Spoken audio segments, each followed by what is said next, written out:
നമസ്കാരം.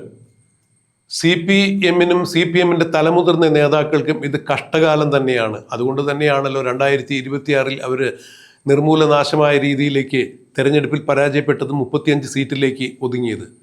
രണ്ടാം പിണറായി വിജയൻ സർക്കാർ അധികാരത്തിൽ വരുമ്പോൾ 99 സീറ്റോട് കൂടിയാണ് അധികാരത്തിൽ വന്നത്. ആ 99 സീറ്റിൽ നിന്ന് കേവലം 35 സീറ്റിലേക്ക് CPM അധപ്പതിച്ചു എന്ന് പറയുമ്പോൾ ആ പരാജയത്തിൻ്റെ ആക്കം വളരെ വലുത് തന്നെയാണ്. സാധാരണഗതിയിൽ തെരഞ്ഞെടുപ്പിൽ പരാജയവും വിജയവുമെല്ലാം പതിവാണ്. പരാജയം ഒരു സംഘടനയുടെയും ഒരു കക്ഷിയുടെയും അവസാനത്തെ പരാജയമല്ല, വിജയം ഒരു രാഷ്ട്രീയ കക്ഷിയുടെയും അവസാന വിജയം തന്നെയല്ല. എന്നാൽ ഇത്രത്തോളം ഗതികെട്ട അല്ലെങ്കിൽ നാറിയ ഒരു പരാജയം CPM-ന് അടുത്ത കാലത്തൊന്നും ഉണ്ടായിട്ടില്ല എന്നുള്ളതാണ് പറയപ്പെടുന്നത്. ഈ പരാജയത്തിൻ്റെ കാരണങ്ങളായി പലവിധ കാരണങ്ങൾ ചൂണ്ടിക്കാണിക്കുന്നുണ്ട്. മുഖ്യമന്ത്രി പിണറായി വിജയൻ്റെ പ്രവർത്തന ശൈലിയും സംസാരവും ഭാഷയും മോശമായിരുന്നു. MP ഗോവിന്ദൻ എന്ന സംസ്ഥാന സെക്രട്ടറിയുടെ പക്ഷപാതപരമായ പെരുമാറ്റങ്ങളും അദ്ദേഹത്തിൻ്റെ സംസാര ശൈലിയും അദ്ദേഹത്തിൻ്റെ പെരുമാറ്റ രീതിയും മോശമായിരുന്നു എന്ന് പറയുന്നു. കൂടാതെ ഭരണവിരുദ്ധ വികാരവും ഉയർത്തി കാണിക്കുന്നു. ഏറ്റവും കൂടുതൽ ഭരണവിരുദ്ധ വികാരം നിലനിന്ന സാഹചര്യമായിരുന്നു കഴിഞ്ഞ 10 വർഷക്കാലവും കേരളത്തിൽ ഉണ്ടായത് എന്നാണ് CPM-കാർ പോലും പറയുന്നത്. കൂടാതെ CPM-നകത്തുണ്ടായിരുന്ന വിമത ശല്യങ്ങളും വിമത സ്ഥാനാർത്ഥികൾ CPM-നെതിരെ പോരാടിയതുമെല്ലാം CPM-ന്റെ വലിയ പരാജയത്തിന് കാരണമായി. അപ്പോഴും പിണറായി വിരുദ്ധ വികാരം നിലനിന്നതിനാലാണ് CPM-ന് ഇത്രത്തോളം വലിയ ഒരു പരാജയം ഉണ്ടായത് എന്ന് പറയപ്പെടുന്നു. ഇവിടെ മറ്റൊരു കാര്യം കൂടി ഇപ്പോൾ എടുത്തു പറയേണ്ടിയിരിക്കുന്നു. കാരണം പുതിയ മന്ത്രിസഭ, അതായത് മുഖ്യമന്ത്രി VD സതീശന്റെ നേതൃത്വത്തിൽ പുതിയ മന്ത്രിസഭ UDF മന്ത്രിസഭ അധികാരത്തിൽ വന്നപ്പോൾ VD സതീശൻ എടുത്തിരിക്കുന്ന പല ആദ്യ മന്ത്രിസഭാ തീരുമാനങ്ങളും ജനങ്ങളുടെ കയ്യടി നേടുന്നത് തന്നെയായിരുന്നു. അക്ഷരാർത്ഥത്തിൽ അത് LDF-നെ ഞെട്ടിക്കുന്നത് തന്നെയായിരുന്നു. UDF പ്രവർത്തകരെ പോലും അല്ലെങ്കിൽ കോൺഗ്രസ്സുകാരെ പോലും ഞെട്ടിക്കുന്ന തീരുമാനങ്ങൾ VD സതീശന്റെ ഭാഗത്തു നിന്നുണ്ടായി. അതിലൊന്നാണ് മന്ത്രിമാരുടെ പേഴ്സണൽ സ്റ്റാഫുകളുടെ പെൻഷന്റെ സേവന കാലാവധി 4 വർഷമെങ്കിലും സേവനമനുഷ്ഠിച്ചാലേ പെൻഷൻ കിട്ടുകയുള്ളൂ. അല്ലാതെ 2 വർഷക്കാലം ഏതെങ്കിലും മന്ത്രിയുടെ പെട്ടുപിടുത്തക്കാരനായി നടന്നതിൻ്റെ പേരിൽ ആയുഷ്കാലം പെൻഷൻ കിട്ടും എന്ന് ആരും വിചാരിക്കേണ്ട. ആ ഒരു പദ്ധതി തന്നെ നിർത്തലാക്കുന്നു എന്ന സ്തുത്യർഹമായൊരു തീരുമാനമാണ് VD സതീശൻ എടുത്തത്. ആശാ വർക്കർമാരുടെ ഓണറേറിയം 3000 കൂട്ടിക്കൊടുത്തു. സ്കൂൾ ടീച്ചേഴ്സിൻ്റെയും അംഗനവാടി ടീച്ചേഴ്സിൻ്റെയും അതുപോലെ സ്കൂൾ പാചക തൊഴിലാളികളുടെയും എല്ലാം ശമ്പള വർധനവിൽ 1000 രൂപ ഉണ്ടാക്കിയിരിക്കുന്നു.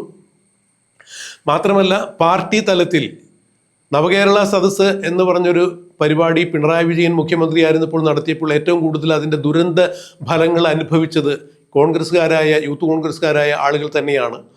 പിണറായി വിജയൻ്റെ കെടുകാര്യസ്ഥതയ്ക്കെതിരെ ധൂർത്തിനെതിരെ അന്ന് നവകേരള യാത്ര പോകുമ്പോൾ നവകേരള ബസ്സിന് കരിങ്കൊടി കാണിച്ച യൂത്ത് കോൺഗ്രസ്സുകാരെയും KSUക്കാരെയും പിണറായി വിജയൻ്റെ അംഗരക്ഷകരായ പോലീസ് ഗുണ്ടകൾ DYFIക്കാരടക്കമുള്ള ആളുകൾ തല്ലിച്ചതയ്ക്കുന്ന കാഴ്ച തത്സമയം ദൃശ്യമാധ്യമങ്ങളിലൂടെ കേരളവും ലോകവും കണ്ടറിഞ്ഞതാണ്. എന്നാൽ മുഖ്യമന്ത്രി അതിനൊരു ഓമന പേരിട്ട് വിളിച്ചത് രക്ഷാപ്രവർത്തനം എന്നാണ്.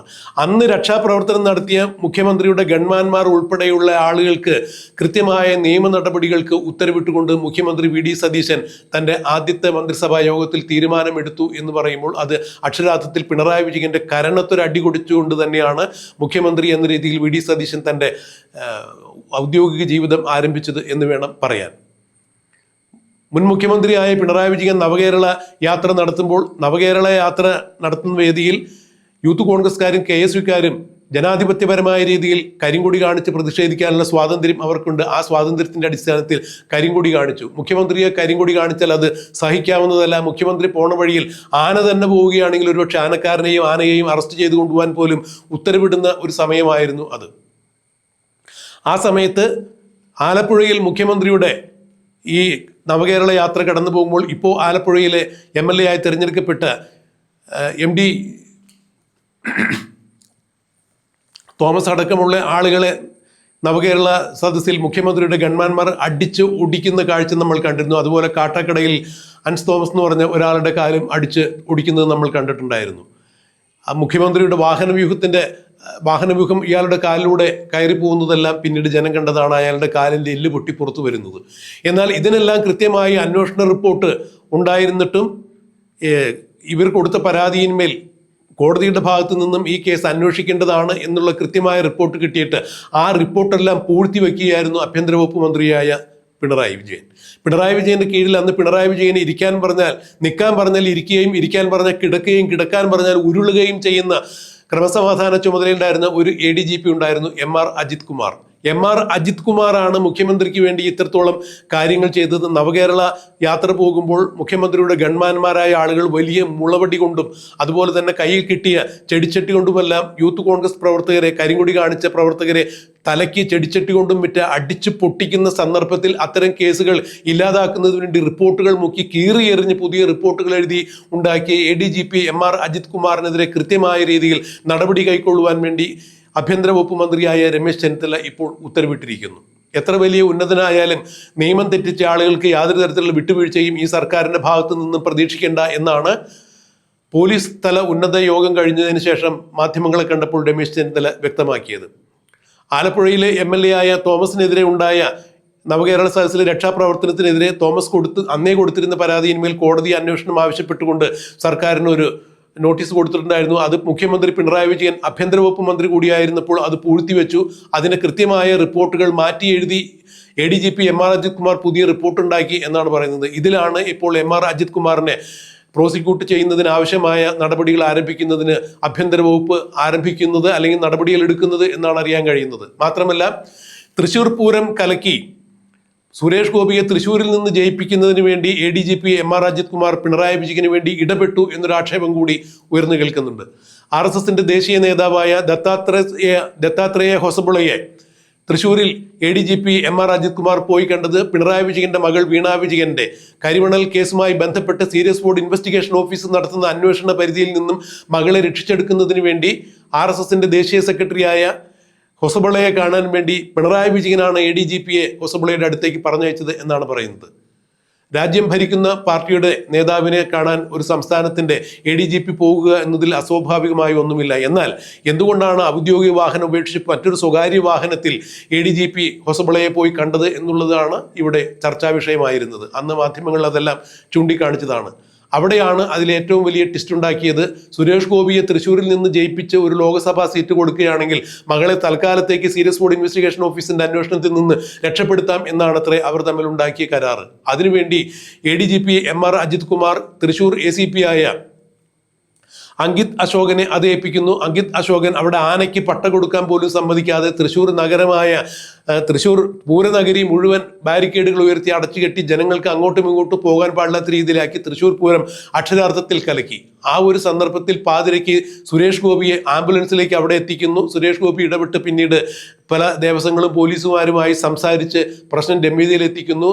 വളരെ വൈകി തൃശ്ശൂർ പൂരം വീണ്ടും ആരംഭിക്കുന്നു. അങ്ങനെ കലങ്ങിപ്പോയ തൃശ്ശൂർ പൂരം വീണ്ടും നടത്താൻ സുരേഷ് ഗോപിയിലൂടെ സാധിച്ചു എന്നുള്ളൊരു നറേഷൻ സൃഷ്ടിച്ച് തൃശ്ശൂരിൽ സുരേഷ് ഗോപിയെ BJPയുടെ സ്ഥാനാർത്ഥിയായി ലോക്സഭാ സീറ്റ് നൽകി പിണറായി വിജയൻ ഹൊസബുളയുമായി ഉണ്ടാക്കിയ കരാറ് പാലിച്ചു. അതിലും ADGP MR അജിത് കുമാറാണ് കൃത്യമായ റോള് വഹിച്ചത് എന്നാണ് പറയുന്നത്.